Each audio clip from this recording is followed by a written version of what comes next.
Everyone, I hope आप लोग मस्त होंगे। आपकी पढ़ाई भी अमेजिंग चल रही है। तो आज मैंने अपना यूपीएसआई का सेकंड डे टारगेट पूरा किया है। उसमें मैंने मैथ में आदित्य रंजन सर के बुक से मैंने आज प्रॉफिट एंड लॉस पढ़ा है। उसमें करीब 150 के क्वेश्चन थे, उसको मैंने सॉल्व किया है। और टाइम तो भाई तीन घंटे लग ही जा रहे हैं, क्योंकि थोड़ा सा 10-5 मिनट इधर उधर हो सकता है, कम या ज़्यादा। बट अगर आपको इतने सारे क्वेश्चंस करने होते हैं तो इसमें कुछ ऐसे क्वेश्चंस भी होते हैं जो बन नहीं पाते हैं, और मतलब कुछ ऐसे कंसेप्ट है जो अच्छे से क्लियर है तो बन जा रहा है। जो नहीं बन पाता है उसको मैं सॉल्यूशन के जो सॉल्यूशन होता है उसे देख के खुद से समझती हूँ, फिर उसको सॉल्व करती हूँ। इस तरीके से थोड़ा टाइम इसलिए ज़्यादा लग जाता है। और आपको ये नहीं करना है कि जो आपसे क्वेश्चंस बनते हैं बस उसी को करना है, जो नहीं बनता उसका सॉल्यूशन चेक करना होता है। क्योंकि अगर उस क्वेश्चंस को हम छोड़ देते हैं तो मॉक टेस्ट में वही क्वेश्चंस हमको देखने को मिल जाता है। तो इस वजह से उसका सॉल्यूशन भी देखते हैं। मैथ में रहा ये सब। और मैथ के बाद मैंने हिंदी में संधि और समास 2 चैप्टर को कंप्लीट किया, क्योंकि हिंदी जितना जल्दी ख़त्म हो जाएगा मैं जीके जिस पे उतना ज़्यादा अपना ध्यान दे पाऊँगी। इस वजह से जो चैप्टर्स आसान है, जिसको मतलब थोड़ा सा ज़्यादा किया जा सकता है एक दिन में, तो उस वजह से मैं थोड़ा कर रही हूँ। क्योंकि जीके जीएस थोड़ा वीक है मेरा। और जीके जीएस को वीक का मतलब है कि अगर आप ज़्यादा उसको रिवाइज़ नहीं करते हैं, उसको अगर मतलब डेली अपने रूटीन में नहीं फॉलो करते हैं, तो वो चीज़ आपको थोड़ा सा दिक्कत करती है। इस वजह से बाकी के मैंने जीके जीएस में आज मूल विधि का क्लास लिया है राम सर से। डेफिनेटली वो बहुत अच्छा पढ़ाते हैं।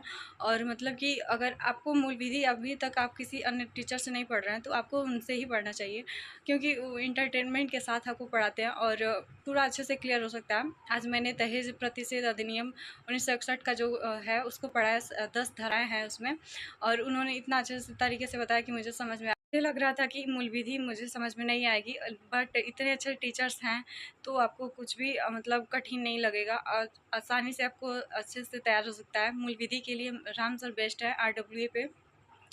तो मैंने उनका आज क्लास लिया है वन शॉर्ट वीडियो के थ्रू, जो उन्होंने करवा रखा है दहेज प्रतिषेध अधिनियम वाला।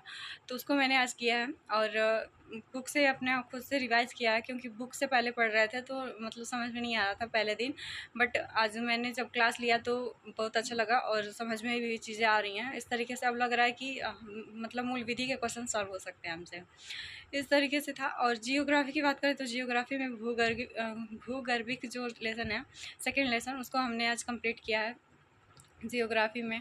और इसके अलावा मैंने मॉडर्न की बात करें तो मॉडर्न के मेरे पहले के जो नोट्स हैं पीडीएफ है उससे पढ़ रही हूँ फ़िलहाल। जो मैं अभी नया नोट्स अपना पीडीएफ निकलवाने वाली हूँ, क्योंकि नोट्स बनाने में ज़्यादा टाइम लग जाता है और इस वजह से मैं नोट्स अब नहीं बना रही हूँ। आप लोग भी देखते होंगे टेलीग्राम पे मैं पहले शेयर करती थी, बट तो फ़िलहाल नहीं हो पा रहा। इसके अलावा पॉलिटी के जो आर्टिकल्स हैं उसको रिवाइज़ कर रही हूँ, क्योंकि पहले से पॉलिटी के क्वेश्चन अच्छे से बन जाते हैं। बट कभी कभी ये होता है कि अगर आप ज़्यादा समय से कुछ चीज़ें रिवाइज़ नहीं कर रहे हैं तो भूल जाता है।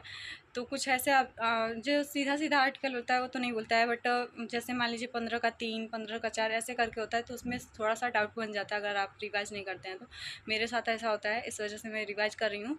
और बाकी यही था मेरा आज का रूटीन। और PYQ मैं रात में लगाने वाली हूँ, क्योंकि दिन में ये सारी चीज़ें करने में टाइम लग जाता है और घर का काम भी होता है थोड़ा सा, तो इस वजह से। और टोटल मैं अभी अपना जो टारगेट है उसको 8 घंटे में पूरा कर लेती हूँ। 8 से 9 घंटे लग जाते हैं। और PYQ मैं रात में सॉल्व करूँगी। डेली अपना टारगेट भी पूरा करते रहना, सिलेबस कंप्लीट करना है और साथ ही साथ अपना PYQ भी लगा रहे हैं, क्योंकि ताकि आपको पता चलेगा कौन सा चीज़ इम्पॉर्टेंट है, क्या मतलब ज़्यादा पूछा जा रहा है, कौन से नंबर ऑफ़ क्वेश्चंस ज़्यादा आने वाले हैं, तो उस चैप्टर को आप अच्छे से कंप्लीट करेंगे।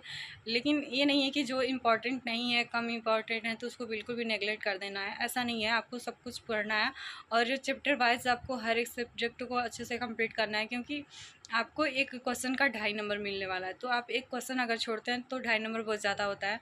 और सिलेक्शन को आपको अगर सिलेक्शन आप पॉइंट नंबर से भी मतलब छूट जाते हैं अगर पीछे, तो आप लोगों को पता होगा इसका दर्द कितना होता है। तो 2.5 नंबर तो बहुत ज़्यादा ही होते हैं।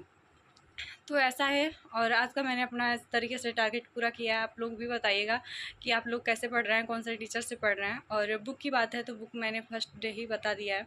और जो PDF वगैरह है सब कुछ अगर कलेक्ट कर लेती हूँ मैं, हिंदी का बुक अभी नहीं आया मेरा, तो जब मेरे पास सब कुछ हो जाएगा तो मैं बुक लिस्ट आप लोगों से शेयर करूँगी अच्छे तरीके से, कि कौन से सब्जेक्ट और कौन से टीचर से पढ़ रही हूँ। और रीजनिंग की बात करूँ तो रीजनिंग मैं RWAP संदीप सर से कर रही हूँ। उसमें 1 शॉर्ट वीडियो में उन्होंने करा रखा है।